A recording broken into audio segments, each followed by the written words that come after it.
O dia de hoje, né, não podia ser diferente, né? Eu tenho que começar com uma notícia muito ruim, né? E que, na verdade, chegou até nós ontem, durante a transmissão do Mel, né? Através do comentário do Breno Pimentel, né? Que deu bom dia, apesar, né, do massacre na favela do Salgueiro. E hoje a gente, né, foi pego de surpresa ontem, de ontem para hoje, né, felizmente, as notícias são realmente terríveis, né, e eu quero compartilhar com vocês os jornais que deram, né, essa notícia, porque o Valor Econômico, por exemplo, não deu. Então, aqui no Globo de hoje, né, não é a principal manchete, mas tem uma foto bem grande, né? A legenda: Operação. Os corpos encontrados numa área de mangue recolhidos pelos próprios moradores. Polícia Civil demorou a chegar ao local. Rastro de mortes no manguezal. Moradores do complexo do Salgueiro, em São Gonçalo, acusam policiais de ter executado ao menos 9 pessoas no fim de semana em reação ao assassinato de um sargento da PM. Porta-voz da corporação alega intenso tiroteio. Polícia Civil vai investigar o caso com o Ministério Público. Estado de São Paulo também deu a notícia, sem foto. Mortos no Rio, Asna 13. Parentes resgatam no mangue 8 corpos após ação policial. A polícia e o Ministério Público investigam uma operação policial realizada no complexo do Salgueiro, em São Gonçalo, que deixou pelo menos 8 mortos. Os corpos foram retirados da lama por moradores da favela. A ação do BOP no domingo ocorreu após a morte de um policial baleado por traficantes. E, por fim, a Folha de São Paulo, né, principal manchete do dia da Folha, né, e com a grande foto também. Moradores acham 8 corpos em favela do Rio de Janeiro. Notícia, mais informação na primeira página. Moradores do complexo do Salgueiro, em São Gonçalo, Rio de Janeiro, cobrem corpos encontrados em um mangue depois de ação policial.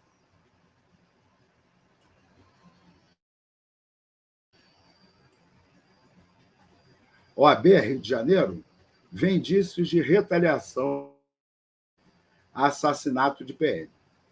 Agentes dizem ter sido atacados no local. Moradores do complexo de Salgueiro, em São Gonçalo, região metropolitana do Rio, encontraram ontem os corpos de 8 pessoas em um manguezal próximo aonde ocorreu uma ação do BOP, na véspera. Um dia antes, o policial militar Leandro da Silva havia sido morto a tiros durante o patrulhamento. Informado de que um dos agressores de Silva estaria ferido no mangue, o BOP foi ao local. Segundo a polícia, os agentes foram, então, atacados. A vice-presidente da Comissão de Direitos Humanos da OAB, Nadine Borges, diz que os moradores relataram sinais de tortura nos corpos e que, ao todo, haveria 11 mortos, 9 dos quais levados ao Instituto Médico Legal. A polícia não confirmou. Borges descreve tensão no local e afirma que a ação possivelmente foi uma represália ao assassinato do policial. O Salgueiro havia sido palco, em 2017, de uma ação da Polícia Civil com as Forças Armadas que deixou 8 mortos após a morte de um PM. 7 dos 8 mortos ontem foram identificados, afirmou a Polícia Civil. 2 deles não tinham antecedências criminais. É aqui, aproveitando para ler a notinha Juiz ordena pagar 31 mil a major condenado por morte de Amarildo. Então, o juiz mandou indenizar o major. Bom, pessoal, deixa eu tirar aqui o compartilhamento, é porque ajuda a travar menos. Né?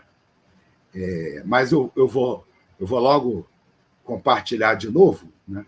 Primeiro, dar bom dia, né, para a Maria Rita, do bom dia aqui para a gente. Bom dia, Maria. E também para o Paulo de Almeida. Bom dia, Paulo. Sejam todos bem-vindos aqui ao nosso Mel Matutino, ecossocialista libertário. Bom, essa notícia, né, evidentemente, a primeira reação, né, foi lembrar de duas outras notícias que também ganharam bastante destaque, né, na mídia recentemente, né, que são, né, a chacina do Jacarezinho, né, que aconteceu, né, também conhecido como Massacre do Jacarezinho, aqui é a Wikipédia, né, ocorreu no dia 6 de maio de 2021, né, na favela homônima, né, do Jacarezinho, no Rio de Janeiro, durante uma operação da Polícia Civil, que resultou em pelo menos 29 pessoas mortas a tiros ou com objetos de corte. Né? Bom, também, né, com críticas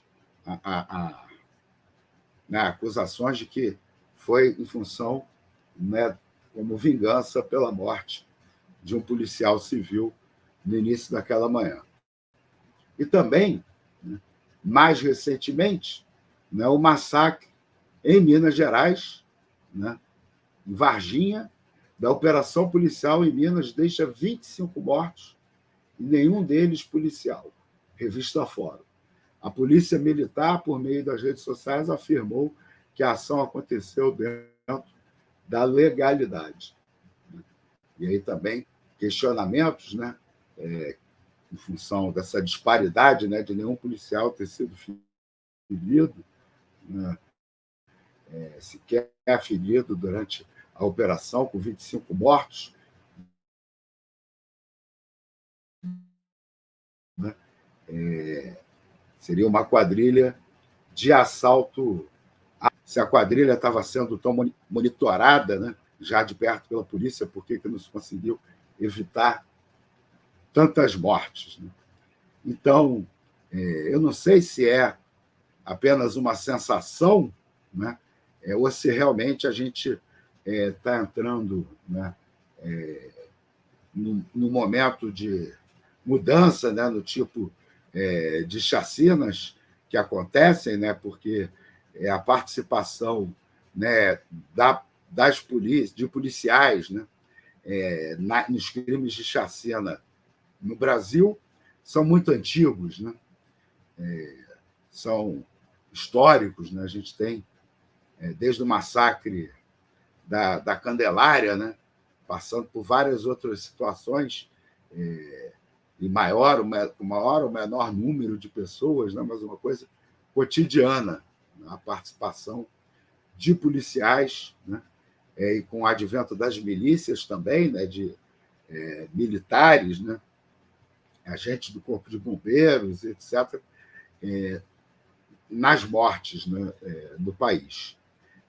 Mas operações policiais, né, oficiais, com tanta frequência, né, dando nesse resultado, né, eu espero que não seja uma mudança para pior na situação da segurança pública aqui no Rio de Janeiro. Né? Mas, além dessa reflexão, né, a gente traz essa notícia, né, também para além da indignação, né, da solidariedade com as pessoas que estão agora sofrendo em função né, de mais essa chacina, e por conta de todas essas chacinas que vem acontecendo, né, a gente quer tentar, né, tirar lições, né, tentar aprofundar a nossa capacidade de entendimento, de crítica da nossa realidade, para a gente buscar, né, caminhos que efetivamente, né, possam transformar esse tipo de situação em coisa do passado, né? Evidentemente que eu não estou aqui, né, para dizer que bandido bom é bandido morto,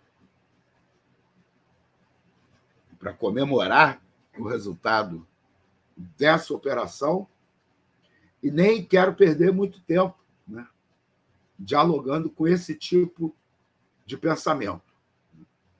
Eu estou mais interessado, mesmo que a gente seja capaz de produzir uma crítica à situação que vá além, né, de críticas superficiais muito comuns, né, como, por exemplo, a crítica, né, a um suposto despreparo dos policiais, uma crítica personalizada, personificada, né, nos policiais, ou uma crítica institucional, né, que pare, né, na análise, né, da atuação das polícias, né, ou críticas institucionais, né, que até ampliam, né, o leque da crítica, entendendo a responsabilidade do Ministério Público, a responsabilidade do Judiciário, né, do Executivo, mas a gente precisa, né, a nossa crítica deve sempre buscar a radicalidade, né, no sentido de ir à raiz dos problemas, né, da gente buscar entender, né, como que a gente chegou, né, nesse estado de coisas, né? Ou, de outra maneira, como que a nossa sociedade produz, né, e reproduz um Estado genocida. E mais para frente vamos falar da pandemia, né? Mas a pandemia, eu tenho defendido que ela representa a metástase desse, vamos dizer assim, tumor genocida, né, que já, né, havia incorporado, né, os órgãos do Estado diretamente ligados à repressão, né, e que se expandiu de uma maneira, né, extraordinária durante a pandemia, envolvendo, né, executivo, judiciário, legislativo, em todos os níveis, todas as esferas, né, vários, né, setores dos governos, né, e na pressão, né, pelo comportamento genocida, pela metástase genocida do Estado brasileiro, o empresariado. Da mesma maneira, né, que o empresariado também, né, sempre esteve, né, de uma maneira ou de outra, por trás, né, do tumor genocida, né, incrustado no Estado brasileiro, nos órgãos de repressão, né, nos órgãos de segurança pública. Então, para fazer essa reflexão, a gente precisa, eu acho que tentar buscar, né, qual é o sentido da nossa sociedade ser tão violenta. Por que a nossa sociedade é tão violenta? No meu entendimento, né, a raiz da violência na sociedade brasileira é a desigualdade. Eu acho que a principal característica, né, que molda, né, que forma, né, o Estado brasileiro, que forma, né, inclusive comportamentos, né, até a cultura brasileira, em vários aspectos, né, é a marca da desigualdade.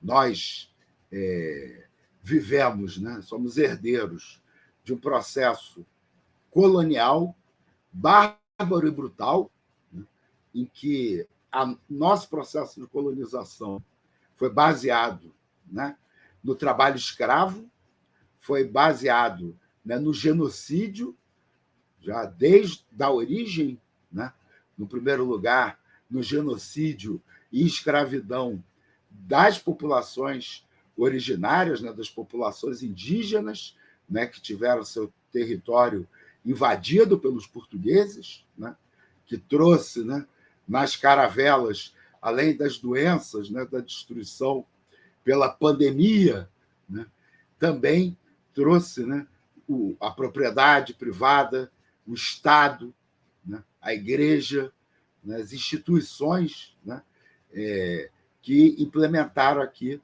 esse projeto colonial baseado, né, no trabalho escravo para a produção, né, no primeiro momento extrativista, depois a produção de cana-de-açúcar, depois extrativismo mineral, né, essa história que a gente conhece, eu não vou me alongar muito, né, que está na matriz da desigualdade da sociedade brasileira, né? A nossa herança colonial, escravocrata, racista, patriarcal, radicalmente patriarcal, né? Porque a figura, né, do senhor de engenho, né, aquela figura patriarcal que tinha, né, direitos, inclusive de vida e de morte, né, não só sobre seus escravos, né, mas também sobre seus agregados, né? Nós temos essa herança, né? E o Estado brasileiro, até hoje, né, a sociedade brasileira, melhor dizendo, né, vem reproduzindo uma correlação de forças, né, que produz e reproduz um Estado, né, essencialmente garantidor, né, das desigualdades, dos privilégios, né, dessa elite, né, herdeira dessas classes dominantes, melhor dizendo. Não gosto muito do termo elite, que dá um sentido positivo, né, até parece que eles gostam muito de estudar, né, que remete à elite intelectual, né, outra coisa.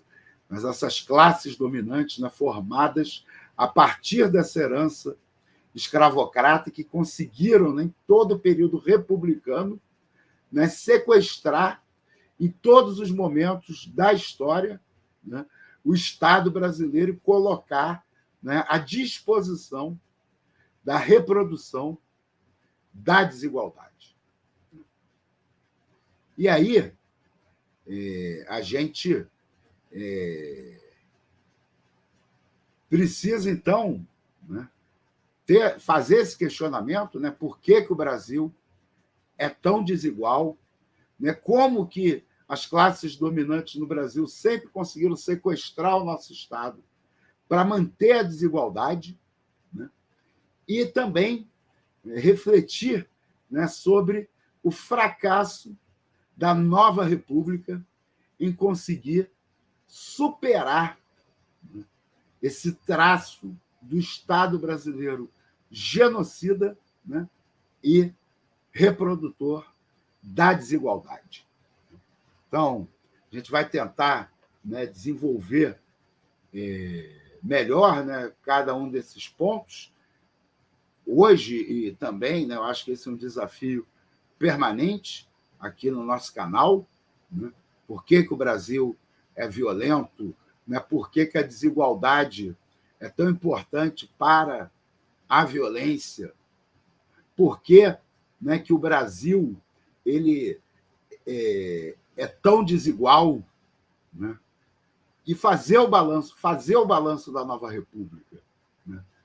Ser criterioso na análise e no reconhecimento, não só de que a nova República fracassou em mudar o caráter do Estado brasileiro, também como, né, entender que a nova República acabou, né, no momento da deposição ilegal, inconstitucional da presidente Dilma Rousseff. Né? E como nós vivemos, desde então, né, num período de exceção, né? Vamos dizer assim, no interregno, né, entre a nova república, que já morreu, né, e um novo regime, né, que ainda não nasceu, né, e que vai ser palco aí, né, das disputas centrais da política nacional no próximo período. Né? E também, né, se der tempo, a gente refletir, né, sobre que programa, né, a gente pode apresentar, a gente pode discutir, né, melhor dizendo, né, para, né, enfrentar a questão da segurança pública, enfrentar a questão, né, da violação sistemática de direitos humanos aqui no Brasil.